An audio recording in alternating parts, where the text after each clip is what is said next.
सुखी जीवन का रहस्य। अगर आप इस अहम सवाल का जवाब चाहते हैं तो आपको एक कहानी जरूर सुननी चाहिए, क्योंकि जीवन बहुत लंबा होता है, लेकिन अगर उसके सत्य को स्वीकार कर लें तो सदियां क्षण में ही बीत जाती हैं। इस कहानी को सुनकर आपको इसका महत्व समझ आएगा। आपको पता चलेगा कि जीवन का अमूल्य ज्ञान भी कभी कभी छोटे से साधारण इंसान से मिल जाता है। कभी कभी छोटी घटनाएं, मुलाकातें पूरे जीवन को बदल देती हैं और अथाह ज्ञान होकर भी पता चलता है कि हमें तो कुछ पता ही नहीं था। यह सभी बातों का अर्थ आप इस कहानी के माध्यम से जानेंगे। एक महान संत हुआ करते थे जो अपना स्वयं का आश्रम बनाना चाहते थे, लेकिन वो कई लोगों से मुलाकात करते थे। एक जगह से दूसरी जगह यात्रा के लिए जाना पड़ता था।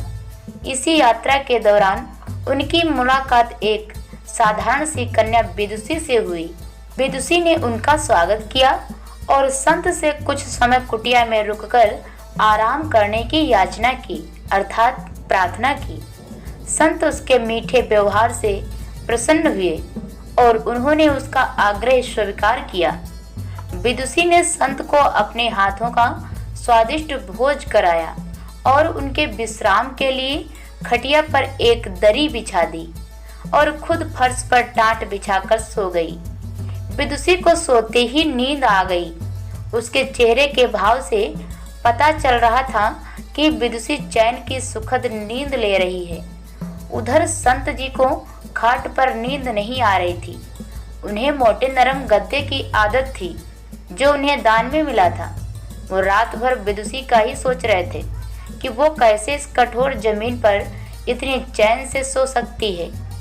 दूसरे दिन सवेरा होते ही संत ने विदुषी से पूछा कि तुम कैसे इस कठोर धरा पर, अर्थात इस जमीन पर इतने चैन से सो रही थी।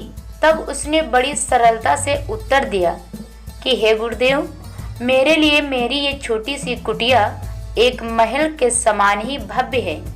इसमें मेरे श्रम की महक है। अगर मुझे एक समय भी भोजन मिलता है तो मैं खुद को भाग्यशाली मानती हूँ। जब दिन भर के कार्यों के बाद मैं इस धरा पर, अर्थात धरती पर सोती हूँ तो मुझे माँ की गोद का आदमी एहसास होता है और मैं दिन भर के अपने सत्कर्मों का विचार करते हुए चैन की नींद सो जाती हूँ। मुझे एहसास भी नहीं होता है कि मैं इस कठोर धरा पर हूँ। यह सब सुनकर संत जाने लगे। तब विदुषी ने पूछा, हे गुरुवर, क्या मैं भी आपके साथ आश्रम के लिए धन एकत्र करने के लिए चल सकती हूँ? तब संत ने विनम्रता से उत्तर दिया, बालिका, तुमने जो मुझे आज ज्ञान दिया है उससे मुझे पता चलता है कि चित्त का सुख कहाँ है। अब मुझे किसी आश्रम की इच्छा नहीं रह गई है। यह कहकर संत वापस अपने गांव लौट गए और एकत्र किया धन उन्होंने गरीबों में बांट दिया और स्वयं एक कुटिया बनाकर रहने लगे। तो साथियों, हमको इस कहानी से सीख मिलती है कि आत्म शांति एवं संतोष ही सुखी जीवन का रहस्य है। जब तक इंसान को संतोष नहीं मिलता वो जीवन की मोह माया में फंसा ही रहता है और इस मोह माया में फंसता है उसे कभी चैन नहीं मिलता। जीवन का सुख संतोष में है। अगर मनुष्य जो है उसे स्वीकार कर ले, उसी में खुशियां तलाशे, तो उसी क्षण सारे सुख का अनुभव कर लेता है।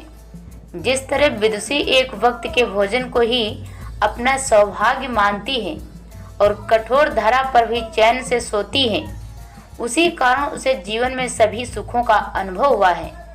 वहीं एक संत बैरागी होते हुए भी खाट पर चैन से नहीं सो पा रहे थे, क्योंकि उसे अपने पास जो है उसमें संतोष नहीं था। जिस दिन उन्होंने यह सत्य स्वीकार कर लिया, उसे एक कुटिया में भी अपार शांति का अनुभव होने लगा। यह कहानी हमें सुखी जीवन का रहस्य बताती है। आज घर में अपार धन दौलत, ऐसो आराम होते हुए भी लोग सुख शांति से नहीं रहते, क्योंकि उन्हें जो है उसमें संतोष नहीं मिलता। कहते हैं ना, जिन्हें दूसरों की थाली में घी ज्यादा दिखता है वो कभी खुद चैन से नहीं रहते। व्यक्ति को हमेशा वो चाहिए जो उसके पास नहीं है, और वो मिल जाए तो नई महत्वाकांक्षा उसकी जगह ले लेती है। इस तरह पूरा जीवन असंतोष में ही बीत जाता है और अंत समय में भी चैन नहीं मिलता। अतः संतुष्टि ही जीवन का मूल मंत्र है। अगर इंसान में संतोष है तो कोई दुख उसे नहीं तोड़ सकता। यही है जीवन का रहस्य। अगर आपको कहानी अच्छी लगे तो कमेंट में अवश्य बताएं। हम रोज आपके लिए ऐसी ही कहानियां लेकर के आएंगे।